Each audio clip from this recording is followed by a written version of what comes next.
Hey, what's going on, guys? So I want to talk about Ethereum's viral adoption moments because I think that we've hit it.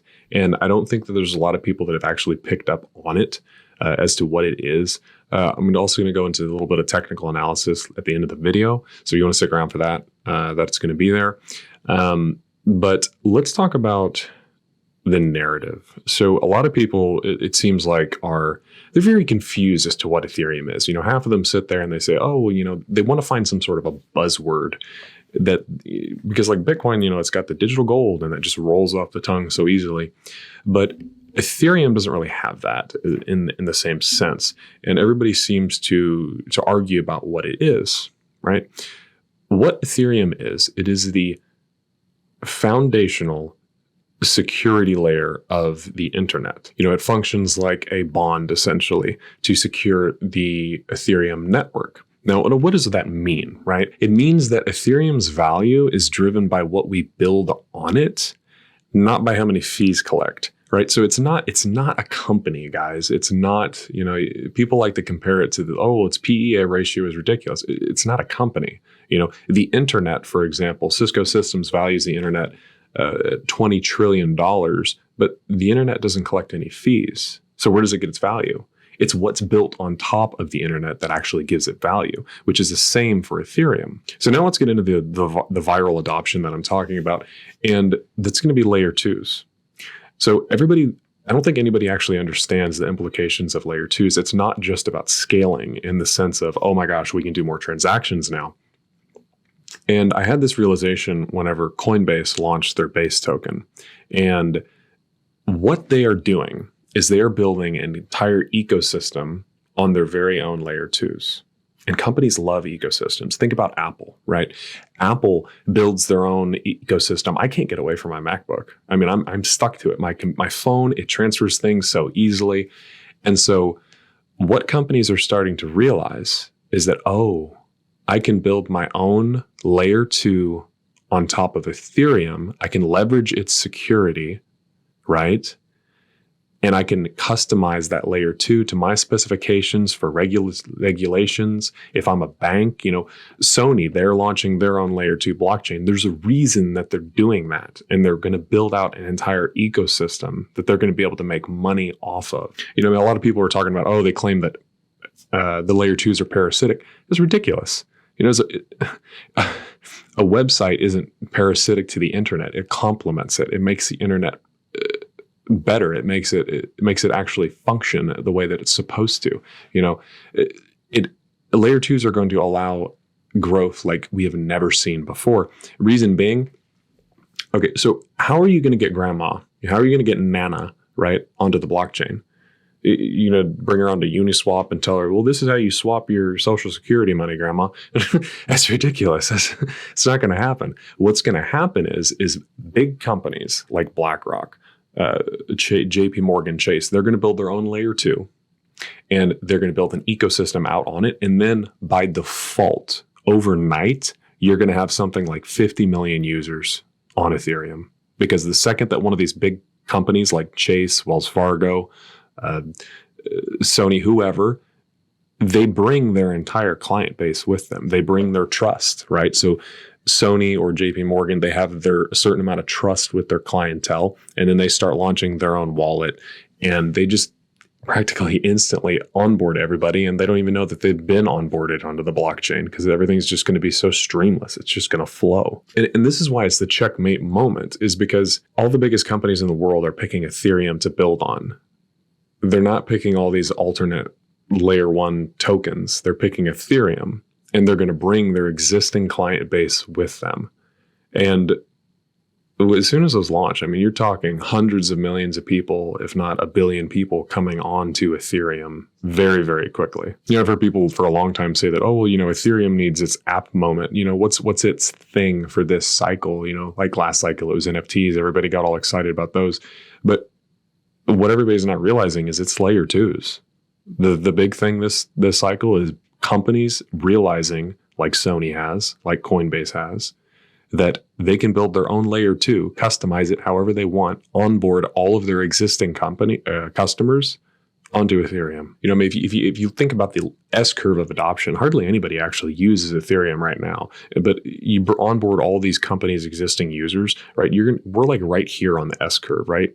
And then you're going to overnight see massive adoption, massive use. Now, all of that aside, let's talk about also real world assets and BlackRock wanting to tokenize onto Ethereum. So they're starting with treasuries, right? So which are bonds. So the global bond market is something like $133 trillion. Okay. So if BlackRock puts 133 trillion, now, I mean, not them completely, but they're going to start it, right? So they can do a certain amount. Say they do 10 million or 5 million or whatever, or a million, a few trillion in assets, whatever it may be. There's other companies like Fidelity, Vanguard, or like all these other institutions are going to follow along. So if you have like $133 trillion worth of bonds, total value locked onto Ethereum, secured by the Ethereum blockchain, you still think that company's only worth, or not company, but blockchain's only worth like $400 billion. They're at 400 billion to secure, 100 and some trillion dollars worth of assets, and that's just the bond market. I mean, so for example, another thing that people don't really talk about is the patent market, right? Securing patent rights. That's an $80 trillion industry globally, So I don't think that anybody actually realizes how big Ethereum is going to be as far as all of its use cases and the ecosystems. I imagine a future where you're going to end up with a company like Fidelity, for example. Fidelity or BlackRock, whoever, they build out their own ecosystem, right? So they build their own wallet where you can bring in, like, let's say, JP Morgan Chase, say that they launch their own stablecoin, JP Morgan Chase. You have your JP Morgan Chase smart wallet. You have your JP Morgan stablecoin and whatnot functioning in there. And it has this whole ecosystem where you can essentially use their applications and whatnot. I think stocks are coming next. I think, it's $120 trillion value across the globe. I think in the US, it's something like 50 or $60 trillion of total market cap, last I checked. So you end up with all of that on top of layer twos within the Ethereum ecosystem. Global assets, $1.4 quadrillion. Okay, people are like, oh my gosh, you're nuts. That's not all going to be put onto Ethereum. No, I think that Ethereum is going to become the global standard for securing assets of all kinds, including real estate, cars, all of it. And I think that if you aren't on Ethereum, I think that what's going to happen is people are going to look at you like you're stuffing cash inside your mattress instead of keeping it in a bank. You're like, what do you mean? Your assets aren't secured by Ethereum? Like, what are you talking about? So, I mean, assuming all of this, right? Let's try to find a value, right, for the potential market cap. And I think that's around $20 trillion, which puts Ethereum at $166,000 per Ethereum. And the reason I think that, for example, is that the internet itself is worth, estimated by Cisco Systems, $20 trillion.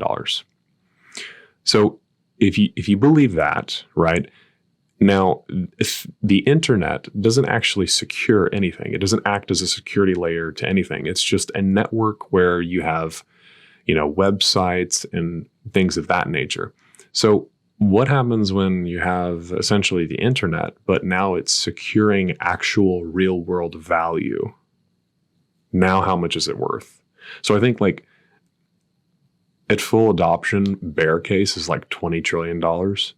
And I can't even begin to, value it if it ends up getting like 500 trillion or more assets that it's got total value locked on it. I mean, the numbers just get silly. It's ridiculous. I think Ethereum is a store of value, but I think that it's bigger than a store of value because it acts more like a utility. How much is the global internet worth? Global internet's like a utility. How much is the global power grid worth? How much is all the oil in the world worth? It's on those levels of asset class, these really large commodities that are necessity for daily life. And I think the big takeaway here is that I think it's a winners take all thing. And I think that Ethereum has essentially already checkmated everybody else in this space. I think that they're so far ahead and barely anybody realizes it. And the reason I think that is because the biggest companies in the world aren't building on all these other coins. They're building on Ethereum. That's checkmate. That's how you get global adoption, is these big companies bringing all of their existing customer base on board. So, imagine that you get JP Morgan, I don't know how many customers they have. Say they got 20 million or 10 million customers. Boom. They launched their layer 2, they launched their product like a wallet or something, and all their customers are now using it. Same thing goes for all of the stocks and investments on Wall Street. All of those become tokenized. They just onboarded everybody in the United States practically that owns any investments whatsoever. They're now on the blockchain. They're now on Ethereum. That's all going to happen very, very quickly. So I think that's enough with kind of sharing my long-term vision with, and again, I don't know how fast that's going to happen. What I do know is that there are big companies right now building layer 2s like Sony. And as soon as other big companies catch on, it's going to be a race to get everybody's product out. It's going to be similar to how, for example, BlackRock filed for the ETF, and then every other financial institution out there that has a big name started filing for their own ETF. So Sony, BlackRock, all these companies building layer 2s. I think BlackRock's actually just rumored to. It's going to start a domino effect, and all these big companies are going to start doing it. And I don't know how fast it'll go, but it's going to feel like we blink, and then all of a sudden, everybody is onboarded to Ethereum. And then it's just going to be, I think adoption is going to go very, very quickly. I think we're in the acceleration phase of adoption for Ethereum. So with all that said, let's go ahead and dive into the technicals here. Okay, so I know it's been a little while since we've done one of these, but let's just kind of dive in here, look at some market geometry, see what we can figure out. So I always like to start with market geometry because it kind of gives you a starting point from a structural standpoint. So I'm just going to come in here with Andrew's pitchfork and see what we can find. Okay, go to find some points here. Thing that I like to do with Andrew's pitchfork is I kind of just play with it and figure out which one's responding best. And what I mean by that is price respecting Andrew's pitchfork. So we come in here since what is it? Gosh, 2 years now. Price has just been trending around the median line. That's going to be your center red line here. And that's one of Andrew's rules with the pitchfork, is that price will often be attracted to the median line. There's an 80% chance that it will come back to the median line at some point. And so that's exactly what we're seeing here. So the bear market came back down to the median line, and then it's just been stuck there. It's just been clinging to it like a magnet, and that's what you think of it as. You think of the median line as a magnet. So we come in here closer, you will find that with this previous price action, this previous pump, you'll notice it came right to the median line, and then it paused. It's exactly where it stopped. Let's see if we can't find anything else here. See, try to play with another one. Let's try. And there it is again. So you also have with the Andrew's pitchfork is you have the pitchfork parallels, right? So that's pretty much anything that's to the side of the median line. And what you'll notice is on the outer edge of the pitchfork, it completely stopped. So now that we've got some market structure that we can look at, let's take a look at the algorithms, because these algorithms move every single financial market on the planet. You will find it everywhere. So just starting from the low here, coming up, you'll find that it came right back to the 50% retracement. Now, what these algorithms do is as price comes back down, it goes to the first 50%, the algorithm kicks in and they start the buying action, and they will continue to buy all the way down to the 618. And it didn't quite get there. It came right down to the 50 and then it went off. Now, their first target is going to be the -236. And whenever it blows past there, we call that an extension. And so what happens is the algorithm says, okay, this move is going on a run, and so it wants to pull the overall. And so it will pull to the next high using the original anchor point. It just pulls to the next high. And so that's exactly what happened. Price came right back down to the 50% retracement, and now it's off again. So this algorithm's next target is going to be $5,563, we'll call it. So now there are algorithms that work on both sides of the market. So we have to check and see the opposing algorithm. So if you look here, you can kind of think of them as Russian dolls. You have bigger ones inside of, or you have smaller ones inside of larger ones that make up the trend. So we start from the high and you come, what the heck happened?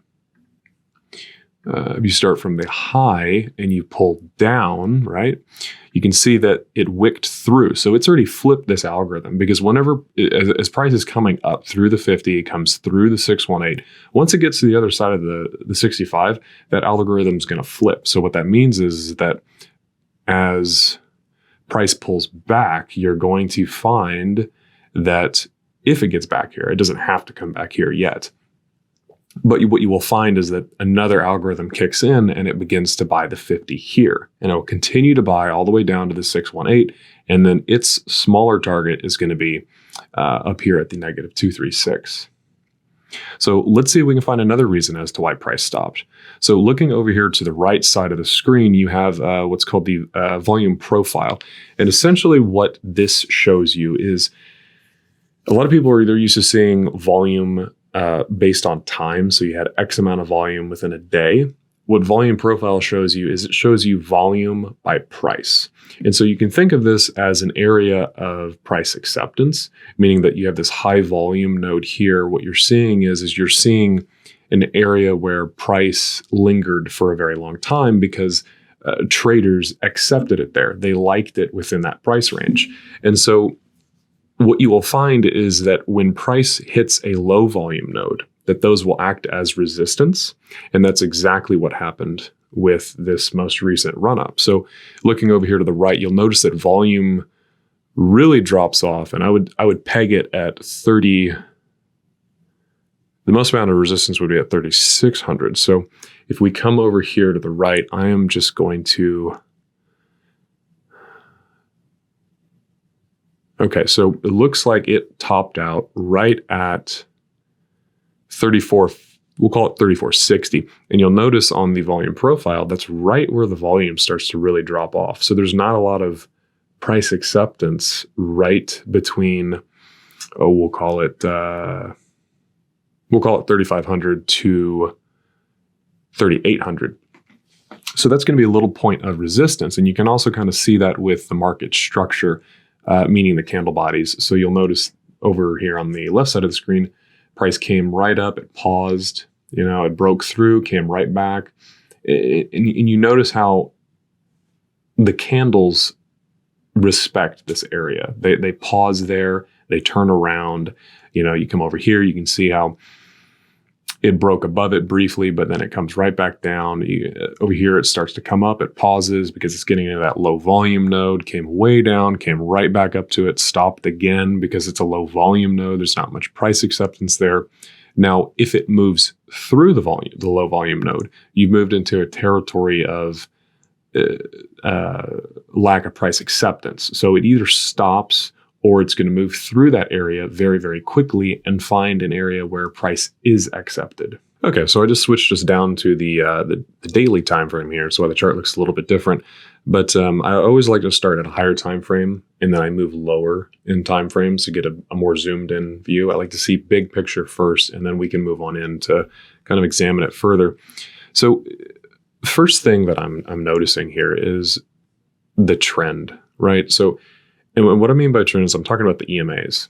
So you have the white EMA, which is the 200, then you have the 55 and the 21. And really, I just use these as a gauge for where the trend is moving. So as we're coming in here, right? So I was a little bit concerned as we had this death cross here on the daily where the 200 crossed the 55.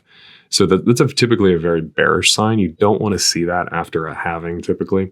But we went below there, we consolidated, and now we're back of it again, and we're about to have a golden cross. So it's a very, very good sign. I expect that we will likely linger here for a little bit around the median line. This golden cross is going to occur, and then price will continue on much higher. So now that we've looked at market structure, and we've looked at the algorithms, we know that the algorithms are, they're buying up the price, right? So they have their target up there at 5,700, we'll call it. So now where are we from an Elliott wave perspective? Well, there's really two possibilities here, and I like one much more than the other. And one of them is going to be that it's a triangle. And the reason I don't like that count, even though it has a triangle type shape, is that, so I don't like the length of the B wave. So this would be your A, right? So so it would be, you'd have an A, B, you'd have a C, put in some sort of a D here, then we come down for the E, and then we're off to the races.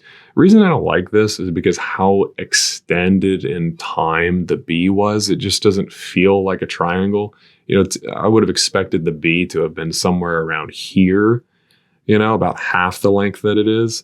It just doesn't feel right, just from my experience in the markets. So that's why I don't really like that. And triangles within an impulse wave, they only happen within the fourth wave. So that would mean that we put in like a 1, 2. This was a 3 from the last bull market, and now we've gone into a fourth wave. It doesn't feel right. I think that what is much more likely is that we have a series of 1, 2s, because typically whenever you find a triangle and it's not a triangle, it ends up being a series of 1, 2s. That's also very common whenever you have flats. You can have a flat can appear like a triangle, but all it is so like if this is your flat correction, right? It just means that the B wave retraces a very large amount, almost 100% of the A wave. So you can see how that structure there, the A, B, C, could be confused for a triangle within Elliott wave theory. I need to turn on the wave so that y'all can see what I'm talking about. But a lot of inexperienced traders, they'll come in there and say, oh, well, this is forming a triangle, right? So, there you go. There's my triangle. But really all it is it's a flat. So go ahead and delete that off of there. But I don't think that's the case here. I think what we have is a series of 1, 2, 1, 2, 1, 2s. Now I'm not going to go into it in detail in this video, because it would just take a lot of time for me to go in here and count all these smaller waves to figure out what the actual count is. But I think that more than likely is that we have some sort of a 1, 2, 1, 2 here, or it could be 3 1, 2s. But you essentially get the idea that it doesn't look like a triangle to me. I suppose it could be, but I don't think that it is. And then kind of just going back to what we talked about earlier with the fundamentals that are going on with all this institutional adoption that we're seeing, it seems like to me that, and I like to think about fundamentals in combination with technical analysis, because I find that they complement one another. If you can find a technical chart that is supporting kind of what's going on in the more macroeconomic situation, your technical analysis can be a lot more accurate. So, if I'm right and we're about to see massive institutional and mainstream adoption, it would make sense that you have a 1, 2, 1, 2, because a third wave is typically the most violent, it has the most magnitude, it goes on the largest. Typically your most common extension for a third wave is 162%. Well, it's 106.18% of the first wave. So in this case, you know, you have a 1-2, so you got a third up there, and then that's a 1-2.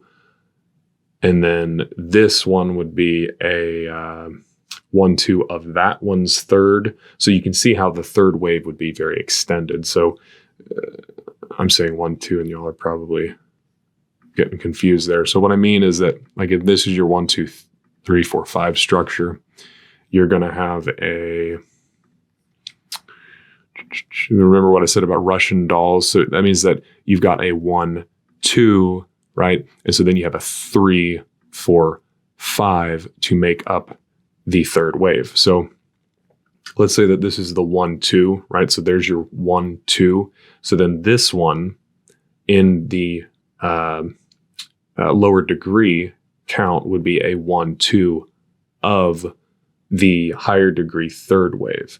And so that it's setting up for potentially a very strong bullish run into 2025. And I mean, it could go even further. It could go into 2026. It's hard to say with institutional buyers coming in. You know, there's a lot of money on the sidelines that wants to get into Bitcoin and Ethereum, and it's going to take time for them to do that. And I don't know, and this is where my uncertainty comes in as far as the whole 4-year cycle goes, is I don't know that the institutions will simply stop buying because of the 4-year cycle. You know, they want to get their money in, right? They have billions and billions and billions of dollars just waiting to try and get into this thing, and they're slowly buying. You know, they can't all just rush in at once, but you're just going to have this constant buy pressure on these assets. And you know, we saw this with the gold ETF whenever it came out. What was it? The gold price just basically went vertical from there, and people owned a lot more gold at that time than they did cryptocurrencies now. So the difference between the gold ETF launching and the Bitcoin and Ethereum ETF launching is that there's already a lot of people exposed to it. But with Bitcoin, I mean, there's practically very little institutional exposure to it. You know, pension funds and governments and everybody's talking about buying it, and same for Ethereum. So it's possible that the 4-year cycle breaks and we go into some sort of a super cycle. I don't know if that's going to happen, but it's something I'm keeping in the back of my mind. But assuming that it's not some sort of a super cycle, I believe that 17,000 to, we'll call it 35,000, is the target box where I believe that Ethereum will be going. I think that the 30,000-ish mark up here at the top of the long-term Andrew's pitchfork is a very nice target. You know, if we kind of undershoot it, I'm thinking like 17. So somewhere between 17 and 30,000. I think that's a very realistic target for this cycle. Okay, until next time, take care.